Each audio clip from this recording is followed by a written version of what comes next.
one of the things I'm struck by is I have to do like geography teacher right now. Mhm. So Azerbaijan exists, but then there's an enclave of Azerbaijan. Is it Nakhchivan? Nakhchivan? How do you pronounce that? Nakhchivan, correct, yes. Okay. So Nakhchivan is this enclave of Azerbaijan that basically is on the far side of the main territory of Armenia. And so like these states are almost perforated where like the other population lives there. Uh, and these disputes have been going on for generations. I guess one of the questions this leads me to is that the Armenians were able to defeat Azerbaijan in the war in the 90s. Azerbaijan soundly defeated the Armenian military. Sorry, not the Armenian. Sorry, not them. Sorry, Azerbaijan soundly defeated the separatists this time around. And one of the reasons why the prime minister in Armenia is in trouble is that he is not responding the way some citizens want him to do. Because I think that he understands that he cannot lick the current iteration of the Azeri military. How did this reversal of fortunes happen that since the 90s, Azerbaijan has become so much more stronger militarily? Uh, yeah, when you look at the map, you'll see that the Nakhchivan part that you mentioned is kind of cut out from the Azerbaijani proper. And right now, in order to go to Nakhchivan, you have to take a flight, which is not cheap. So there is no carway or motor traffic there. There's no railway directly from Azerbaijan proper to Nakhchivan. So that's why opening this Zengiz or corridor is important for Azerbaijan. Now, even though, see, exactly 30 years ago, Azerbaijan lost because it didn't have strong army, because back then Russia used Armenia to punish Azerbaijan, because back then Azerbaijan had a democratically elected government of President Elchibay. So what Russia did, Russia supported Armenia. Actually, Azerbaijan did not lose this war to Armenia. Azerbaijan lost this war to Russia because they were, Russia supported, Russia's weaponry was involved in the First Karabakh War. So now it is the other way around. Russia is using Azerbaijan to punish democratically elected government in Armenia. It's like a vicious circle. So that's why I'm saying that unless Russia is out of the region, there will be no peace in Southern Caucasus, whether it's Georgia or Armenia or Azerbaijan.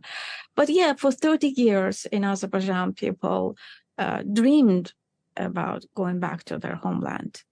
And, even the young people that were born after the First Karabakh War, they've never seen Karabakh. They still wanted to be back. And when Second Karabakh War was announced, started, those people, the youngsters, the millennials that were born and never seen Karabakh, they went and they did fight. So it's been there. It's, that's why it's important that there is a peace there.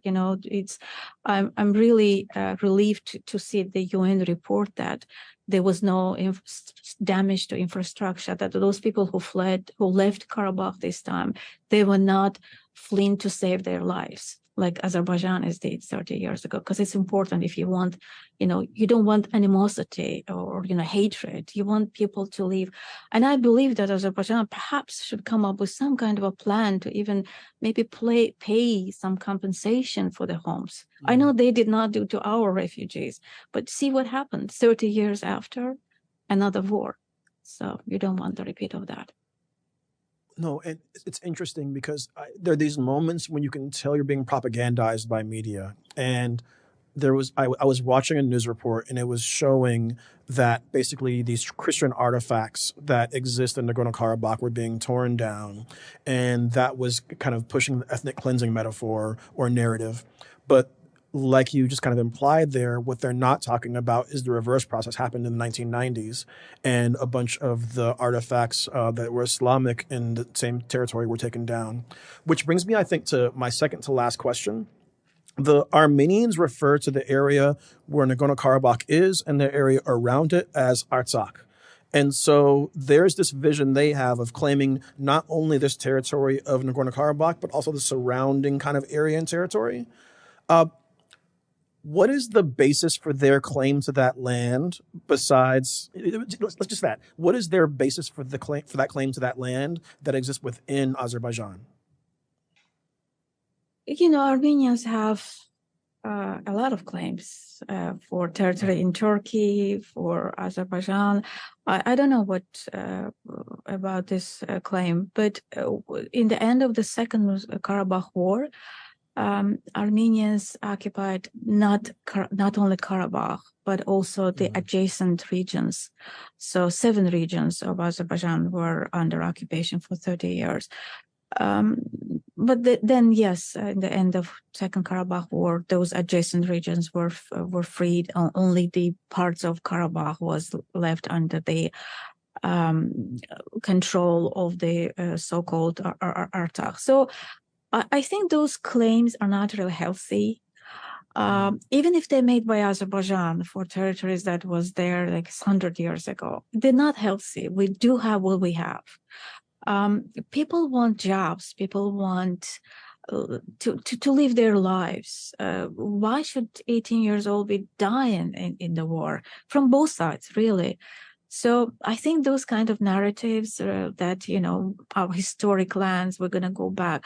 What we really need to see to look ahead of us rather than to the back. Whatever happened, happened. I myself lost my family member, my beloved father in this war. He himself in 1992 was flying as a part of international mission to Karabakh to help refugees, to people. It was end of the story for me. My life changed completely. I don't want other people to go through that. So it's important that, healthy people, healthy thinking, rational people in both sides understand that what really you need is not extra, kilometers or miles of land. If to live happily in the land that you are and turn that place, that land into a paradise, to give the best to your future, to your kids, to your future generations.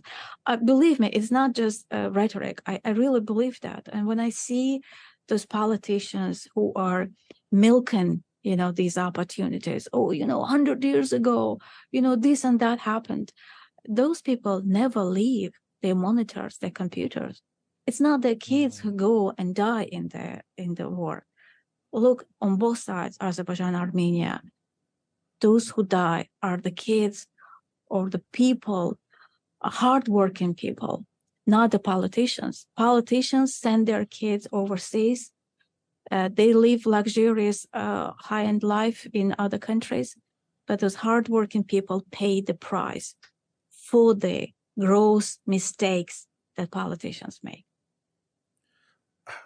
That's so well said. Thank you for that. My final question is this. So, in both of our conversations, you talked about the role of Russia in this region as basically fomenting mutual agitation between the two states. And you say that peace cannot really exist until Russia withdraws from the region. Yeah. So, my wonder is, what are your thoughts about either Armenia or Azerbaijan, or Armenia and Azerbaijan, and hell, throw Georgia in as well, their integration into the European Union and the European and kind of the hedge of protection that would bring along with it? What are your thoughts about that? My worry is that what may happen is that they, given all this disinformation or propaganda going on, the European institutions may decide to punish Azerbaijan or its government for the recent developments. I hope that does not lead to that.